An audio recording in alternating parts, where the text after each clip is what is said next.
ত্রয়োদশ জাতীয় সংসদ নির্বাচন সামনে রেখে রাজনৈতিক অঙ্গনে উত্তাপ বাড়ছে। কার্যক্রম স্থগিত থাকা আওয়ামী লীগের অনুপস্থিতি নতুন সমীকরণ তৈরি করেছে। প্রশ্ন উঠছে, আওয়ামী লীগের প্রচলিত ভোট ব্যাংক এবার কোন দিকে যাবে? বিএনপি ও জামায়াত ইসলামী দুই দলই গণ অভ্যুত্থানে ক্ষমতাচ্যুত আওয়ামী লীগের সমর্থকদের আকৃষ্ট করতে নানা কৌশল নিচ্ছে।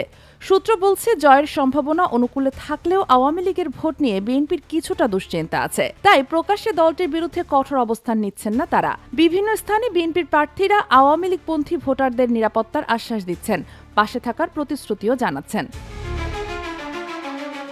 আওয়ামী লীগের ভোটে টান দিতে সক্রিয় জামায়াতও।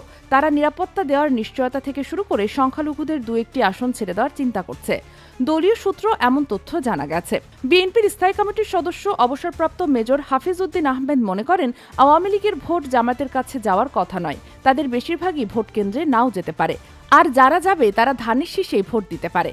অপরদিকে জামায়াতের সহকারী সেক্রেটারি জেনারেল এহসানুল মাহবুব জুবায়ের দাবি করেন, আওয়ামী লীগের কার্যকর ভোটমাত্রা ৫% বেশি নয় এবং তাদের সমর্থকদের অনেকেই ভোট দিতে যাবেন না। ঢাকা বিশ্ববিদ্যালয়ের রাষ্ট্রবিজ্ঞান বিভাগের অধ্যাপক কাজী মোহাম্মদ মাহবুবুর রহমান ভিন্ন মত দেন। তার মতে, ভোটাররা সাধারণত কেন্দ্রে আসেন এবং প্রার্থীর ব্যক্তিগত গ্রহণযোগ্যতা থাকলে আওয়ামী লীগপন্থীরা তাকে ভোট দিতে পারেন। রাজনৈতিক বিশ্লেষকদের মতে, আওয়ামী লীগের তৃণমূল এখন দুই ভাগে বিভক্ত। প্রথম অংশ, যারা শেখ মুজিবুর রহমানের আদর্শে রাজনীতি করেন, তারা মুক্তিযুদ্ধ সহ নানা ইস্যুতে কখনোই জামায়াতকে ভোট দিবেন না। এদের বড় অংশ বিএনপির দিকে ঝুঁকতে পারেন।